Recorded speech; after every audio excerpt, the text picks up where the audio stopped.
Good morning students, लक्ष्य में आप सभी का स्वागत है। मैं इसके भारती आप लोगों को प्रोडक्ट डिजाइन पढ़ा रहा हूँ और आज का मेरा टॉपिक है product characteristic. Yes, correct, product characteristic. इसके पहले प्रोडक्ट एनालिसिस को समझा आपने, ठीक है। प्रोडक्ट एनालिसिस का पूरा पॉइंट बाय पॉइंट टॉपिक आपने देखा। आज मैं प्रोडक्ट के कैरेक्टरिस्टिक को समझाऊंगा। एक प्रोडक्ट आप बनाते हैं, इसके क्या कैरेक्टरिस्टिक होने चाहिए, ये आपको आज यहाँ पर समझाऊंगा। प्रोडक्ट कैरेक्टरिस्टिक क्या है एग्जैक्टली? प्रोडक्ट कैरेक्टरिस्टिक में सबसे पहला पॉइंट आता है प्रोडक्ट की क्वालिटी। प्रोडक्ट की क्वालिटी समझिए, प्रोडक्ट की क्वालिटी है क्या एग्जैक्टली? प्रोडक्ट की क्वालिटी को समझना बहुत जरूरी है। छोटा नहीं है, बड़ा करके ही आप समझ लीजिएगा। नीचे में जो लिखा नहीं है वो मैं दिखा दूंगा। प्रोडक्ट क्वालिटी, क्वालिटी क्या है? Quality is a fundamental characteristic quality is a fundamental characteristic that define the overall excellence, reliability and durability of a product. Yes, correct. ठीक है। अगर आप क्वालिटी के बारे में बात करते हैं तो क्वालिटी का मतलब होता है कितना अच्छा चीज है वो, ड्यूरेबल कितना है, कितना अच्छा काम करता है, वो सभी क्वालिटी के होते हैं। बोलेंगे इसकी क्वालिटी अच्छी नहीं है, तो क्वालिटी में सिर्फ क्या, किस बारे में बात कर रहे हैं? तो उसमें लिख रहा है एक्सेलेंस, ठीक है। रिलायबिलिटी यानी भरोसेमंद की बात कर रहे हैं। ड्यूरेबिलिटी मतलब कितने लंबे समय तक चलने की बात कर रहे हैं, ठीक है। ये सारी चीजें उसमें आ जाती है। अगर आपके पास कोई वस्तु है और उस पर आपको भरोसा है तो आप उसी को खरीदते हैं, ठीक है, या उससे ड्यूरेबिलिटी देखते हैं तो उसी को खरीदते हैं। ये इंपॉर्टेंट चीज है, क्वालिटी एंड ड्यूरेबिलिटी। बहुत अच्छे से समझिएगा इसको। नेक्स्ट, ठीक है, परफॉर्मेंस, ठीक है, पढ़ लीजिएगा अच्छे से। मैं एक बार फिर पढ़ देता हूँ। Durability of a product in it include factors such as the material use, कौन सा मटेरियल प्रयोग करते हैं, मैन्युफैक्चरिंग प्रोसेसेस, कैसा मैन्युफैक्चरिंग प्रोसेस प्रयोग करते हैं, adherence to the industry standards, क्या इंडस्ट्री स्टैंडर्ड्स को फॉलो करते हैं, ठीक। High quality products often have better performance, longer life span and fewer defects. बहुत सारी चीज बोल रहा है। लॉन्गर लाइफ स्पैन मतलब लंबे समय तक चलने वाला, फ्यूअर डिफेक्ट्स मतलब उसमें बहुत कम प्रॉब्लम आने वाला। ये सारी चीजें आपके क्वालिटी में आती है। चाहते हैं आपकी इसी तरह का प्रोडक्ट आपको डिजाइन। अगर खराब क्वालिटी का प्रोडक्ट डिजाइन करेंगे तो आप कभी लेंगे? कभी नहीं लेंगे। आप बोलेंगे सर क्वालिटी ही खराब है, 10 दिन में खत्म हो जाता है, या फिर बेकार हो जाता है। तो इस तरीके से क्वालिटी को आपको ध्यान रखना होता है। चलिए नेक्स्ट, अगला है, इस क्वालिटी का हिंदी होता है गुणवत्ता। आप ध्यान दीजिए। दूसरा है फंक्शनलिटी। फंक्शनलिटी भी एक बहुत इंपॉर्टेंट टर्म है। फंक्शनलिटी भी बहुत ही अच्छा टर्म है किसी भी प्रोडक्ट का। प्रोडक्ट कैरेक्टरिस्टिक में फंक्शनलिटी अपनी जगह पर बहुत अच्छा एक टर्म है।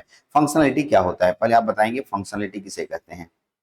प्रोडक्ट कैरेक्टरिस्टिक पढ़ रहे हैं हम लोग, जिसमें कि दूसरा हम लोग है फंक्शनलिटी। कार्य क्षमता इसका हिंदी होता है। क्या होता है? फंक्शनलिटी मतलब कार्य क्षमता। अगर एक प्रोडक्ट है वो कितना काम कर सकता है, ये सबसे बड़ा इंपॉर्टेंट बात है, ठीक। कितना काम, कितना काम, कौन सा काम, तो जो काम को दिए हैं वो तो करेगा ही, लेकिन कितना काम कर सकता है मतलब उसकी क्षमता क्या है। तुमको मैं मेरे को बोलो, मैं लेक्चर बनाने आया हूँ, मेरी क्षमता एक दिन में 2 लेक्चर बनाने की है, ठीक है, और हमें डिमांड है चाहिए 5 लेक्चर का, तो भाई तुम हमको तो नहीं हायर करोगे, नहीं ना करोगे? नहीं सर, भारतीय से 2 ही लेक्चर बनाते हैं। तो एग्जैक्टली समझना ये है कि कार्य क्षमता कितनी है। कार्य क्षमता के अनुसार से आप प्रोडक्ट कार्य क्षमता के अनुसार से आप प्रोडक्ट के बारे में जानते हैं या प्रोडक्ट कैरेक्टरिस्टिक के बारे में बताते हैं, ठीक। Okay, specific problems such as the user, it encompasses of the features, capabilities and the performance of the product। ये exactly जो बात हम बोले, ठीक है, कितना कैपेबल है वो काम करने में और प्रोडक्ट का परफॉर्मेंस कैसा है, ये हमारा फंक्शनलिटी बताता है, ठीक। इफिशियंट है कि नहीं, इफेक्टिव है कि नहीं, ठीक है, हमारे जो काम करने का हमारे जो हमको जो चाहिए वो दे रहा है कि नहीं, ये एक इंपॉर्टेंट पॉइंट देता है, ठीक। आगे बढ़ते हैं कार्य क्षमता के बाद। डिजाइन तीसरा इंपॉर्टेंट बात है सर। प्रोडक्ट कैरेक्टरिस्टिक का तीसरा इंपॉर्टेंट बात है डिजाइन।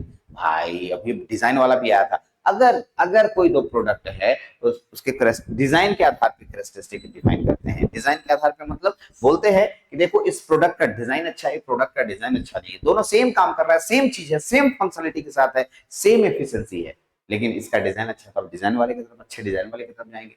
Yes exactly. तो डिजाइन एक बहुत ही बड़ा इंपॉर्टेंट फैक्टर्स होता है, ठीक है, प्रोडक्ट कैरेक्टरिस्टिक के लिए, ठीक है। तीसरा पॉइंट हम लोग क्या पढ़े? डिजाइन। पढ़ लीजिएगा डिजाइन के बारे में। Design characteristic composition visual aesthetics, ये सौंदर्यीकरण का एक एग्जांपल है, ठीक है। सौंदर्य शास्त्र रूप संरचना को शामिल करती है। ठीक, आगे एक अच्छी तरह से डिजाइन किया गया उत्पाद न केवल आकर्षक दिखता है बल्कि उपयोगिता, एर्गोनॉमिक्स और उपयोगी उपयोगकर्ता वस्तु अनुभव को बढ़ाता है। यस करेक्ट, एक अच्छा से सजाया हुआ वस्तु बहुत सारे लोगों को अट्रैक्ट करता है और उनको आगे और मतलब आपका प्रोसीड करता है, आपके प्रोडक्ट को और आगे की ओर ले जाता है। इंपॉर्टेंट पॉइंट है बाबू, ध्यान रखिएगा इन सब चीजों को बढ़िया से।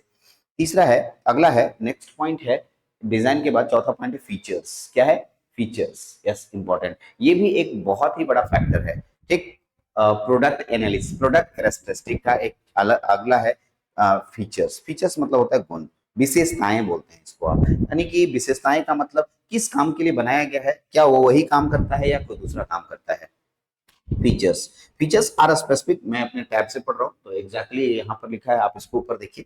ठीक है, फीचर्स आर स्पेसिफिक एट्रीब्यूट्स और functionalities that enhance the products utility and performance, utility and performance. They can include both basics and advance functions. वो जिस तरीके का काम करता है हर एक तरह के फंक्शंस को उसमें डालेंगे। ठीक है, कस्टमाइजेशन मतलब चेंज भी कर सकते हैं।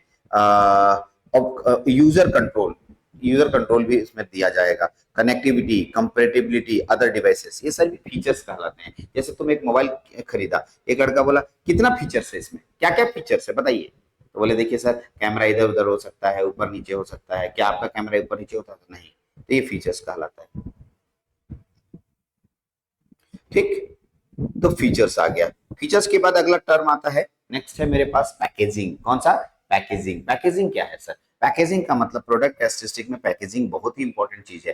पैकेज मतलब बंडल बनाना या उसको पैक करना। अभी देखिए मैं डिजिटल बोर्ड खरीदा हूँ तो पीछे इसका पैकेजिंग बहुत अच्छे से करके भेजा, क्योंकि इसका पैकेजिंग इतना अच्छा से करके भेजा कि टूटा भी नहीं और अच्छा से आ भी गया।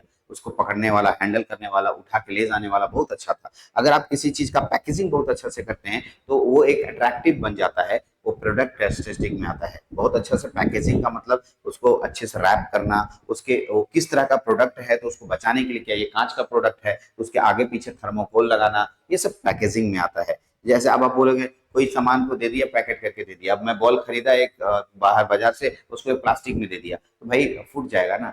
ठीक है, एग्जैक्टली पैकेजिंग। जैसे आप एग्स खरीदने जाते हो तो एग्स को देखते हो, उसके एक पैकेट वाले के जहाँ एग्स रहता है ऊपर नीचे पैक करके बांध के देता है ताकि टूटे नहीं। नहीं तो अगर आप उसको प्लास्टिक में दे देगा, थोड़ा सा कहीं हल्का सा भी टच हुआ तो गया। ठीक है, यस एग्जैक्टली, इसको पैकेजिंग बोलते हैं। पैकेजिंग के बाद नेक्स्ट आता है इसमें प्राइस। क्या आता है बच्चा? प्राइस। ठीक है, प्राइस क्या आता है? प्राइस। अगला टर्म आता है प्राइस। प्राइस क्या है? प्राइस को समझना है। प्राइस का मतलब होता है दाम। अब अगर प्रोडक्ट का प्राइस अच्छा बाउंड बना के बहुत प्राइस भगा दिए तो आपका कोई प्रोडक्ट नहीं लेगा। अब इसी कैमरे को ले लो, ये 60,000 का कैमरा है। अब मैं बाजार से खरीदने गया तो इसी तरह का कैमरा 20,000 में मिल रहा है, तो कौन 60,000 वाला कैमरा लेगा? एग्जैक्टली, प्राइस बहुत बड़ा फैक्टर होता है आपके प्रोडक्ट के लिए। एक नहीं कि अच्छा प्रोडक्ट अच्छा बना दिए तो इतना प्राइस कर दिए कि उसको लेने वाला कोई नहीं है। तो प्राइस, प्रोडक्ट के प्राइस भी बहुत बड़ा कैरेक्टरिस्टिक है कि हमें प्राइस एकदम ठीक ठाक रखना चाहिए। और जितना उसमें लगा है उससे थोड़ा सा प्रॉफिट मार्जिन कम करके ठीक प्रोडक्ट अगर प्राइस रखिएगा, अच्छा प्रोडक्ट अच्छा बनाया, वेरी गुड। बट ठीक है, जितनी उसकी रिक्वायरमेंट जरूरत होती है उसी के अनुसार से प्राइस उतना डालना होगा और मार्केट में रखिएगा तो आपका बढ़ेगा, अच्छा खासा प्रोडक्ट आपके मार्केट में चलेगा। लेकिन अगर मैं 2 लाख का कैमरा बोलूंगा लेने के लिए भाई, तो 2 लाख का तो बोर्ड भी नहीं है, 2 लाख का कैमरा लोगे तो क्या फायदा होगा। ठीक है, हमें तो कैमरा शूट ही करना है, हमारे चेहरे भी इससे जाएंगे और ठीक ठाक कैमरा भी दिख रहा है आपको। ठीक है, तो मैं क्यों ज्यादा पैसे खर्च करने जाऊँ। Yes exactly. चलिए आगे बढ़ते हैं नेक्स्ट पे। अगला क्या है? तो ब्रांडिंग। भाई प्रोडक्ट कैरेक्टरिस्टिक का एक इंपॉर्टेंट टर्म है ब्रांडिंग। क्या बोलते हैं इसको? ब्रांडिंग। इसके बारे में सर बताइए कुछ। ब्रांडिंग, अगर प्रोडक्ट ब्रांडिंग नहीं कीजिएगा किसी भी प्रोडक्ट कैरेक्टरिस्टिक का, ठीक है, तो प्रॉब्लम हो जाएगी। ब्रांडिंग, ब्रांडिंग का मतलब प्रोडक्ट कैरेक्टरिस्टिक का एक इंपॉर्टेंट पार्ट है ब्रांडिंग। ब्रांडिंग का मतलब आप अपने प्रोडक्ट को कितना इनहेंस कर रहे हैं, बूस्ट कर रहे हैं बाजार में भेजने के लिए, ब्रांड बनाने के लिए।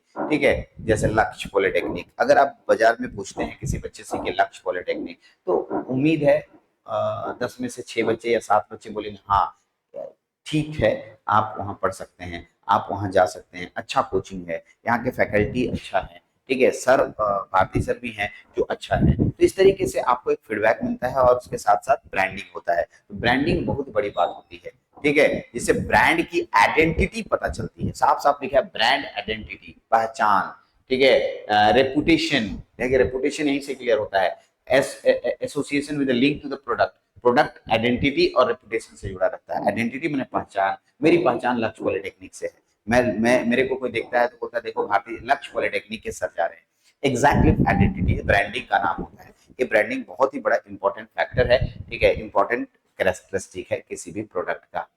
सातवां के बाद आता है नेक्स्ट, थोड़ा सा प्रॉब्लम क्रिएट कर रहा है, ठीक है, मेरा ये बोर्ड। नेक्स्ट पॉइंट है इन्वायरमेंटल इम्पैक्ट। इन्वायरमेंटल इम्पैक्ट क्या है? इन्वायरमेंटल इम्पैक्ट मतलब बाहरी वातावरण का प्रभाव। यस, बहुत इंपॉर्टेंट है, प्रोडक्ट के कैरेक्टरिस्टिक में इन्वायरमेंटल इम्पैक्ट आता है। अब आप इन्वायरमेंटल का मतलब बाहरी वातावरण का मतलब ये हुआ कि आप एक प्रोडक्ट बनाते हैं, बाहर के वातावरण से आपका प्रोडक्ट कितना प्रभावित होगा। वातावरण तो हवा हुआ का बात नहीं कर रहे हैं, दूसरा प्रोडक्ट है मार्केट में, वो आपके प्रोडक्ट को कितना प्रभावित कर रहा है। अभी कहानी सुनाए थे जो बोले कि कोको कोला ने, कंपनी कोको कोला बेच रही है अपना प्रोडक्ट कोक, और कैंपा कोला आई है रिलायंस के द्वारा, ये इसको प्रभावित करेगा इधर वाले प्रोडक्ट को, तो ये देखेगा कि ये हमारा प्रोडक्ट हमको प्रभावित करने आ रहा है, इसको प्रभावित न करने के लिए ये कोको कोला ने अपने प्राइस रेंज को कम कर दिया। ये है इन्वायरमेंटल इम्पैक्ट। ठीक, इन्वायरमेंटल इम्पैक्ट का मतलब बाहर के, ठीक है, लोगों से, ठीक है, बाहर के लोगों से वो कितना ज्यादा इफेक्ट करता है, उसे हम लोग एनवायरमेंटल इम्पैक्ट बोलते हैं। प्रोडक्ट कितना ज्यादा एनर्जी इफिशियंट है दूसरे से, या कितना रिसाइकलेबल है, मतलब, ठीक है, रिसाइकलेबल का मतलब होता है अगर आपका प्रोडक्ट खराब हो गया तो क्या मैं उसको दोबारा कोई दूसरे कामों में यूज कर सकता हूँ, या उसका रिसाइकिल यूज कर सकता हूँ, ये भी हमारे इन्वायरमेंटल इम्पैक्ट में आता है। ठीक है, क्या ये हमारे इन्वायरमेंट को, हमारे वातावरण को नुकसान पहुंचाता है? ठीक है, अगर हाँ तो प्रॉब्लम है, बहुत ज्यादा इश्यूज है, तो हमें इन्वायरमेंट का भी ख्याल रखना होगा। इन्वायरमेंट मतलब वातावरण, और साथ में दूसरे प्रोडक्ट का इम्पैक्ट, इसको भी ध्यान रखिएगा। ठीक है, अगर आपके इन्वायरमेंट को इम्पैक्ट कर रहा है तो बहुत बड़ा प्रॉब्लम है। लास्ट है, लास्ट है, लास्ट है customer support. Customer support last ही तो होना चाहिए, हमको लगता है 9 ही लिखे थे। हाँ, 9 ही है। कस्टमर सपोर्ट, कस्टमर सपोर्ट आपके प्रोडक्ट का बहुत बड़ा कैरेक्टरिस्टिक है। कस्टमर सपोर्ट का मतलब ये होता है कि आपने किसी प्रोडक्ट के लिए कस्टमर्स को कितना ज्यादा अच्छा सपोर्ट किया है। जैसे मैंने एक मोबाइल खरीदा, मोबाइल खरीदने पर मैं दुकान वाले से पूछा क्या क्या मेरे को फीचर्स दोगे, तो बोला सर इसमें आपको मोबाइल तो दे ही रहे हैं, 1 साल की गारंटी देंगे, 2 साल की वारंटी देंगे। ठीक है, गारंटी मतलब 1 साल में खराब हुआ तो नया मोबाइल, और अगला 2 साल में खराब हुआ तो फिर हम आपको रिपेयर करके देंगे। ठीक है, आपके साथ ये है, आपके साथ वो है, ये टूटेगा वो टूटेगा, ऐसा होगा वैसा होगा। अब बहुत सारी चीजें उसके सामने रखते हैं, ये कहलाता है कस्टमर सपोर्ट। कस्टमर सपोर्ट का मतलब ये होता है कि अगर आपकी प्रोडक्ट खराब हो जाती है तो आप कस्टमर्स को कितनी जल्दी उसके उससे उसको रिड्यूस करके उसको हटा के देते हो, ये कस्टमर सपोर्ट है। किसी कैरेक्टरिस्टिक का, किसी प्रोडक्ट का जो कैरेक्टरिस्टिक है उसमें ये बहुत ही बड़ी बात होती है। Okay, product characteristic extended beyond the physical product itself to include customer support and after sales service. Promote, promote गलत लिखा गया, सीधा कर लीजिएगा। And helpful customer support, warranties, repair options, and easy access to information contribute to the positive customer experience and can enhance the price, enhance the perceived value of the product, perceived value of the product, exactly यहाँ पर आपके पास है। तो कहना क्या चाह रहे हैं, ठीक है, कस्टमर सपोर्ट किसी भी प्रोडक्ट कैरेक्टरिस्टिक का बहुत ही इंपॉर्टेंट पार्ट होता है, इसलिए आपको कस्टमर सपोर्ट के लिए रहना, प्रोडक्ट बनाना होगा, ऐसे प्रोडक्ट बनाने होंगे जो कस्टमर सपोर्ट के रूप में आए। मैंने उसमें इतने सारे दे जिससे कि वो कस्टमर सपोर्ट हो जाए। कस्टमर सपोर्ट हो जाए का मतलब कस्टमर को बहुत सारा बेनिफिट मिलने लगे। ठीक है, ये प्रोडक्ट कैरेक्टरिस्टिक था। प्रोडक्ट कैरेक्टरिस्टिक 9 कैरेक्टरिस्टिक मैंने बताया किसी भी प्रोडक्ट के। ठीक है, और इसको लास्ट में मैं कंक्लूजन लिख देता हूँ, सब में कंक्लूजन लिख रहा हूँ, अदरवाइज नॉट नेसेसरी कि कंक्लूजन पढ़ना चाहते हैं आप, कंक्लूजन पढ़ना चाहते हैं पढ़िए, ठीक है, छोड़ना चाहते हैं छोड़िए। अब आता है इकोनॉमिक कंसिडरेशन ऑफ प्रोडक्ट। ठीक है, explain economic consideration. Economic consideration बहुत ही मजेदार टॉपिक है। Economic consideration of product, product को पैसे के आधार पे कैसे हम लोग कंसीडर करेंगे, मतलब पैसे के आधार पे मतलब कितना दाम लगाएंगे। अब एक अभी एग्जांपल बार बार देते हैं इसको, एक आदमी तार बनाया, बोला कि सर बेस्ट तार है घर में वायरिंग के लिए, सर इतना अच्छा तार है कि मतलब 500 साल, 500 साल में छोड़िए, 100 साल चलेगा सर, कोई दिक्कत नहीं होगी। आपका पीढ़ी का दूसरा पीढ़ी रहेगा। हम बोले 100 साल तो घर ही नहीं रहेगा। फिर भी बोला सर 70 साल तो आप रहेंगे, घर तो रहेगा, 50 साल, 60 साल से घर रहता है, तो उतना दिन तक कुछ नहीं होगा। लेकिन हम पूछे दाम कितना है, तो बोला दाम सर ठीक है, 1 मीटर का दाम 200 रुपया। लो भाई, इतना महंगा तार। तो हम बोले तो जितना हम तार लगाएंगे उससे ज्यादा घर घर का कॉस्ट तुम्हारा तार के दाम का कॉस्ट हो गया। तो ये इकोनॉमिक कंसिडरेशन में आएगा। सर ये नहीं कोई तार खरीदेगा। तो इसलिए हमें जब कोई प्रोडक्ट डिजाइन करना होगा तो इकोनॉमिक कंसिडरेशन को देखना होगा। फिलहाल इसमें इतने ही रखेंगे, उसको अगले लेक्चर में हम लोग करेंगे इकोनॉमिक कंसिडरेशन ऑफ प्रोडक्ट को। इस लेक्चर में इतना ही। Thank you very much.